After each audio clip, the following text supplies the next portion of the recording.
Здравейте, манячета! Както обещах да качвам видео, да видим докъде стигаме с къщичката. И така, както ви бях показал, навеса вече е готов. Сега ще обърнем. Майсторите вече привършиха, остана само тук да се сложи, да се довършат улиците.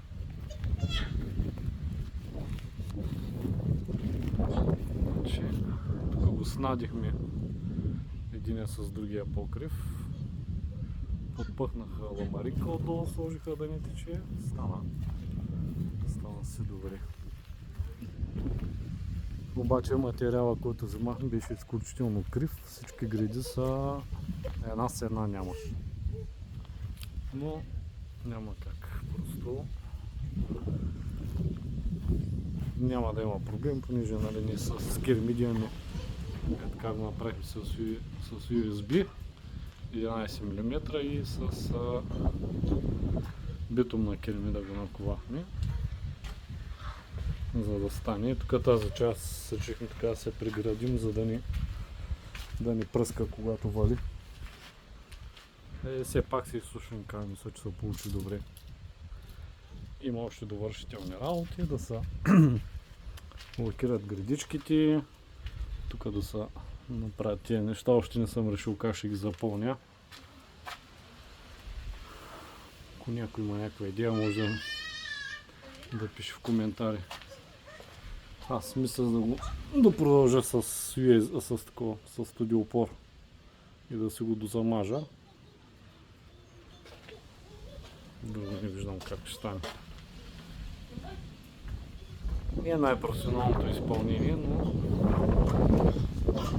за малко пари толкова. Тук ще видим, вече не сме решили тези части как ще ги затворим и тази също. Значи е хубаво проветливо така, ама като почне да вали ми се струва, че навела тук.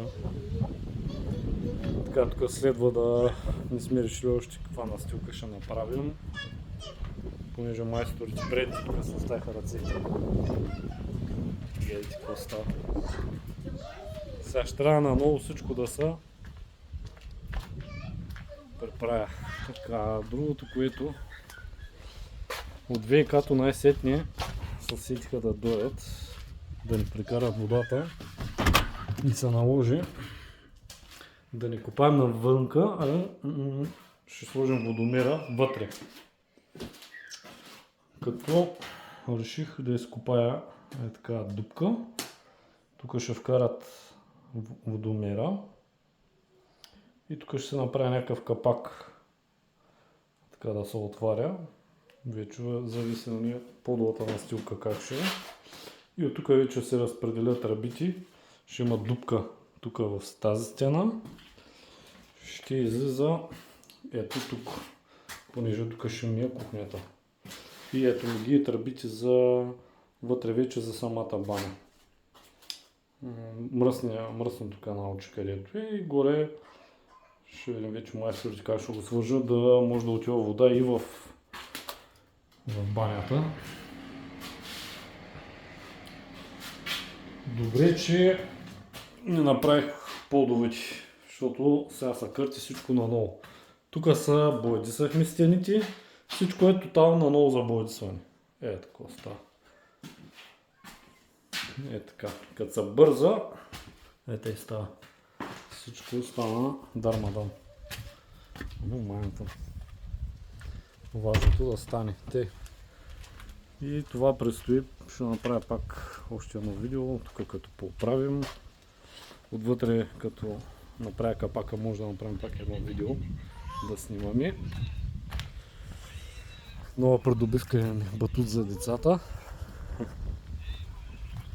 Тук този кладенец е пресъхнал, ще бъде махнат.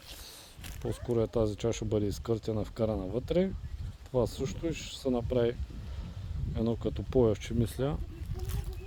Да се направи като за децата, примерно да се направи нещо.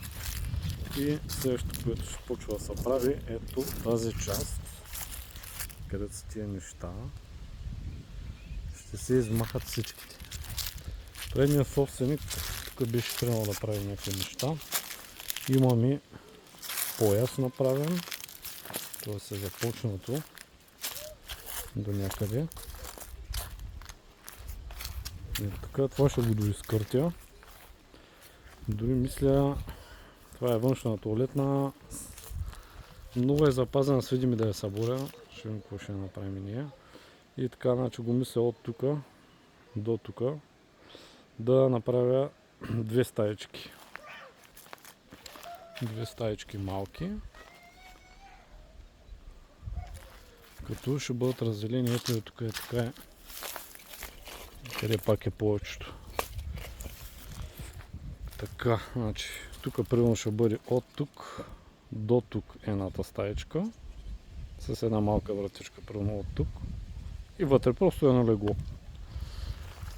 Просто едно легло. По същия начин и тази. С едно покривче. Може е така по същия начин. Да ви кажа, ми хареса, бързо става лесно. Но се направи изолацийката. Само не знам стенчиките как ще ги направим. Аз ми се искаше от някъде, ако намеря стар камък от стара къща, да се изида с такъв стар камък. Ще стане много хубаво. Много обичам дърво, стари камъни такива. И това нещо предстои да се направи, но първо трябва да се изчисти. Обаче аз в момента останах без товарно превозно средство. И сега се бавя, защото трябва да се купя някакво пикапче или бувче, защото продавах всички коли и така. Абе, има си много работа. Тук горе ще трябва да се дозатворят тия работи също.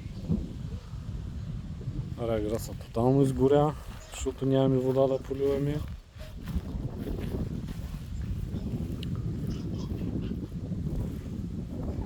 Така, манечета.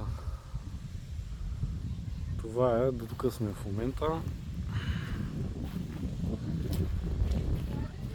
Като побутнем още малко да напреднем. Пак ще направя едно видео. Там отгоре трябва да се наковат.